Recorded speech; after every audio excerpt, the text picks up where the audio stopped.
90억 경제나무입니다. 오늘은 2026년 7월 14일 화요일입니다. 오늘도 시황 브리핑 들고 왔습니다. 시작 전에 이 채널이 마음에 드신다면 구독이랑 좋아요 한 번씩만 눌러주세요. 여러분이 눌러주시는 구독과 좋아요가 저한테는 정말 큰 힘이 됩니다. 오늘 분위기부터 말씀드리면요. 한마디로 조심하자는 날입니다. 시장에는 위험자산을 피하려는 심리, 이른바 위험회피 분위기가 강해졌습니다. 간밤에 중동 쪽 긴장이 커지면서 국제유가가 하루 만에 약 9.4% 뛰었고요. 여기에 연준 인사의 발언까지 겹치면서 미국 국채금리랑 달러는 오르고 나스닥, 반도체, 금, 은은 다같이 힘을 못 썼습니다. 일단 간밤에 새로 나온 물가나 고용 지표는 없었어요. 대신 오늘 새벽에는 크리스토퍼 월러 연준 이사의 발언이 있었습니다. 월러 이사는 이번 주 근원 물가가 다시 뜨겁게 나온다면 연준이 가까운 시일 내 통화정책을 더 긴축적으로 조정하는 방안을 검토해야 한다고 말했습니다. 소비와 고용은 비교적 안정적인 가운데 물가가 다시 오르고 있다는 게 월러 이사의 진단이었고요. 물가 상승이 유가나 관세 요인에만 그치는지 아니면 서비스랑 상품 전반으로 번지고 있는지를 유심히 보겠다고 했습니다. 다만 이건 월러 이사 개인의 견해이고 연준 전체, 그러니까 FOMC의 확정된 방침은 아니라는 점은 짚고 넘어갈게요. 그럼 왜 이렇게 흔들렸는지 볼까요? 중동 긴장 때문에 브렌트유가 하루 만에 약 9.4% 뛰었어요. 유가가 오르면 물류비, 제품 가격, 결국 소비자 물가까지 자극할 수 있잖아요. 그래서 흐름이 이렇게 이어진 거예요. 유가 급등이 물가가 다시 오를까 하는 걱정을 키우고 그게 통화정책이 더 긴축적으로 갈 수 있다는 우려로 이어지고 그러면서 국채금리랑 달러가 오르고 결국 성장주랑 금, 은행 부담으로 이어졌습니다. 실제로 미국 10년물 국채금리가 전날 4.57%대에서 4.62%까지 올랐고 30년물은 5.10%대까지 갔습니다. 간밤 마감 지수도 빠르게 전해드릴게요. 나스닥은 마이너스 1.55%, S&P 500은 마이너스 0.79%, 다우는 마이너스 0.26%, 러셀 2000은 약 마이너스 0.8%, 필라델피아 반도체 지수는 약 마이너스 4.8%였습니다. 나스닥이 제일 아팠고요. 에너지주는 유가 덕 좀 봤습니다. 반도체 쪽에서는 마이크론, 인텔, 샌디스크 같은 종목들이 크게 밀렸어요. ETF 쪽도 볼게요. 다만 이 숫자들은 거래소 종가 기준으로 데이터 제공업체마다 약간씩 차이가 날 수 있다는 점 참고해주세요.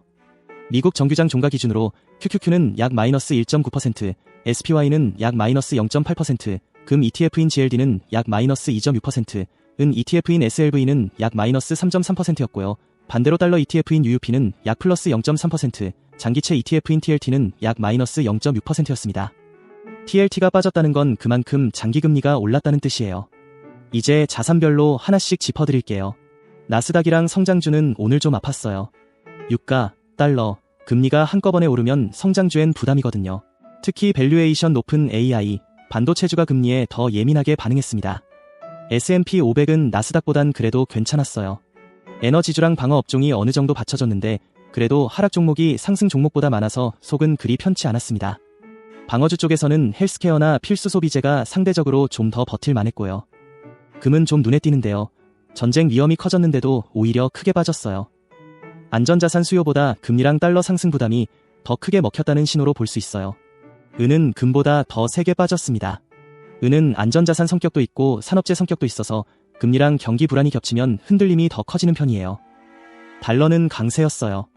월러 이사가 매파적인 발언을 내놓고 지정학 리스크까지 커지면 달러 찾는 사람들이 많아지거든요. 그리고 미국 국채금리, 이게 오늘 제일 중요한 신호예요. 10년물이 4.62%까지 왔는데 여기서 더 오르면 성장주 밸류에이션의 부담이 커질 수 있습니다. 솔직히 오늘은 주식시장에 좋은 소식은 아니었어요. 유가 급등, 연준 인사의 금리 인상 가능성 언급, 반도체랑 AI 주도주 급락, 이 세 가지가 한꺼번에 겹쳤거든요. 근데 그렇다고 S&P 500의 중장기 상승 흐름이 완전히 끝났다고 단정할 단계는 아니에요. 오늘 밤 CPI랑 그 이후 반응을 좀 더 지켜봐야 할 것 같습니다. 오늘 가장 중요한 이벤트, 바로 미국 CPI 발표예요. 미국 동부시간 오전 8시 30분, 한국 시간으로는 오늘 밤 9시 반에 6월 소비자 물가가 발표됩니다. 직전 5월 CPI는 전월 대비 플러스 0.5%, 전년 대비 플러스 4.2%였고요. 직전 근원 CPI는 전월 대비 플러스 0.2%였습니다. 시나리오별로 가볍게 짚어드릴게요. 예상보다 뜨겁게 나오면 통화정책이 더 긴축적으로 갈 수 있다는 기대가 커지고 10년물 금리가 더 오를 수 있고 달러도 강세, 나스닥이랑 반도체엔 추가 부담이 되고 금이랑 은도 단기적으로 눌릴 수 있어요. 예상보다 낮게 나오면 그런 부담이 좀 풀리면서 나스닥, 금, 은이 반등할 수 있어요. 근데 유가가 계속 오르면 반등폭은 제한적일 수 있습니다. 예상 수준으로 나오면 숫자 자체보다 10년물 금리랑 달러가 어떻게 움직이는지가 더 중요해요. 오늘 챙겨볼 포인트도 정리해드릴게요. 첫째, 미국 10년물 금리가 4.62% 위로 더 오르는지. 둘째, 달러가 계속 강세를 이어가는지. 셋째, 유가가 전날 급등폭을 유지하는지. 넷째, CPI 발표 후 나스닥 첫 반응이 마감까지 이어지는지. 다섯째, 반도체 지수가 전날 저점을 지키는지. 여섯째, 하락 종목 수가 줄어드는지.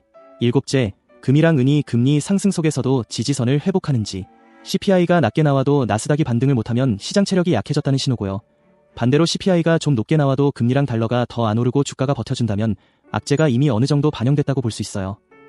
마지막으로 제 개인적인 대응 방향을 말씀드릴게요.